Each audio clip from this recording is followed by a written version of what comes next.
Right, so let's get a quick recap of how far we've gotten here, more for posterity than anything, but maybe I'll post this up. So our air suspension panel is now complete.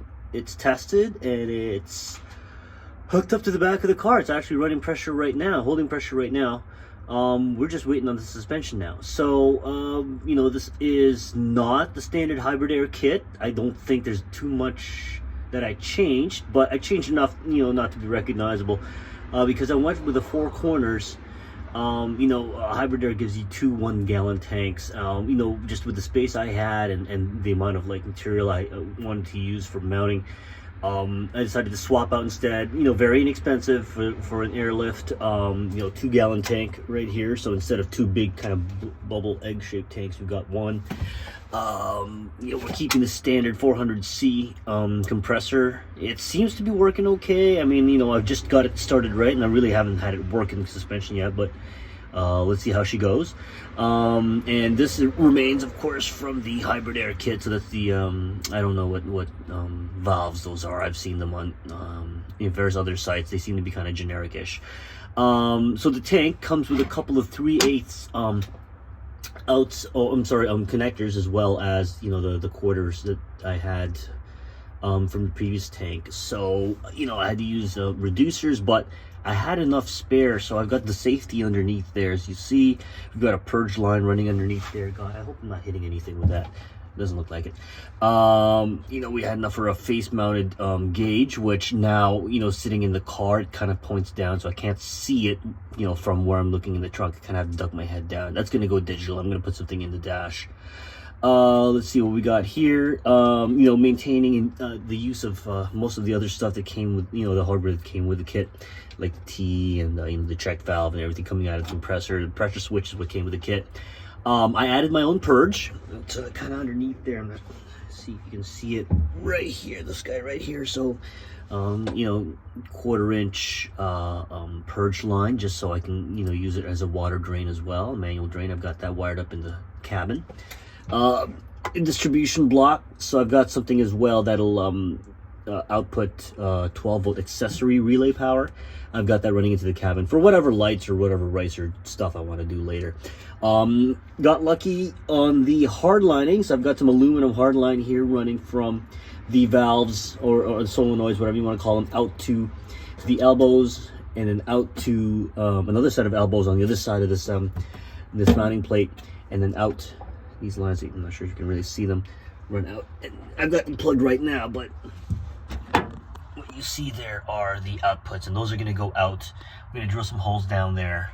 Probably the next video will have that, and those are going to go out to the bags, you know, coilover/bags that HybridAir supplies. I had enough fittings, so I could put a little accessory tool thing here, you know, a little air inflator, tire inflator for things. After going through a bunch of possible mounting materials for the plate, I really didn't want to do wood. I really don't like wood in a car. I asked around for some carbon fiber, even looked at some aluminum, you know, some 1/4-inch thick aluminum, for example. It just would have been too hard to machine at home. I don't really have that kind of material handling expertise. Carbon fiber, everyone was busy. Really unfortunate. There was a couple of guys I really was hoping to work with on this one, but I found a guy selling scrap acrylic, scrap plexiglass on eBay, and there was a guy selling exactly the size I needed, which is, this is a 14 by 24-inch plate. It's 1 inch thick. That's a little too thick, by the way. I wish I'd gotten 3/4. That's probably the thinnest I would have gone. I think 1/2 inch would have been too thin for mounting all this stuff and the weight of it. Everything's been put together modular, so I could probably take apart most of this panel without actually removing the panel from the back seat, which is pretty awesome. You know, when you've had this thing since September and you've got a long, lonely COVID winter, you do get a lot of stuff done. Yeah, so on the other side as well, we've got the plugs for the outs, and these are going to go out. So that, you know, left side, right side, front and back. Let's see here. The power is managed by this big kind of 2-piece, you know, it looks like a UPS kind of a power plug. I sourced that thing off like Amazon or eBay or something like that, and I just thought it would be a nice, handy, quick disconnect. I did make up a bunch of, if you've been following my Instagram, I did make up a bunch of these little chassis harnesses as well. This is a 12 volt out.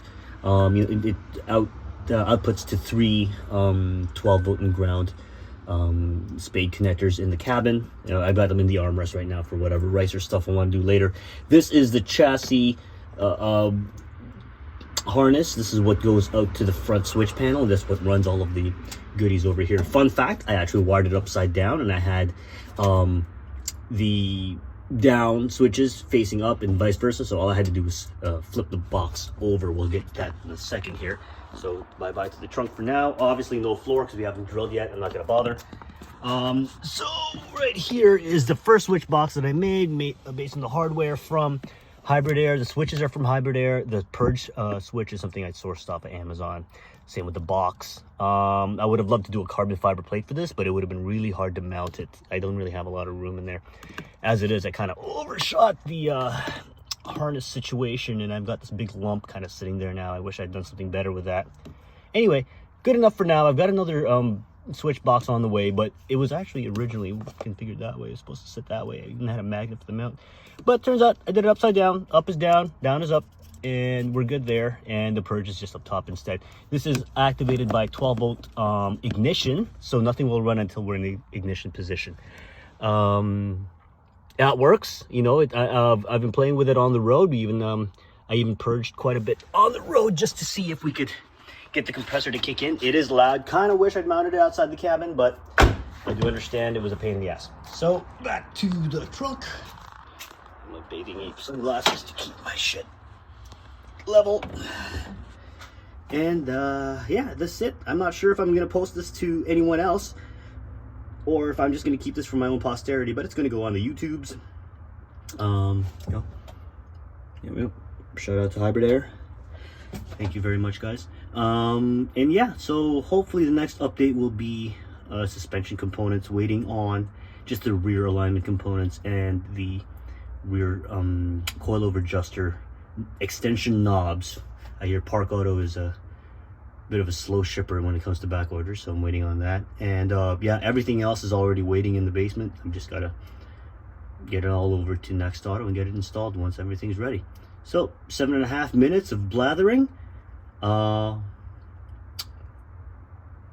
yeah, more to come later.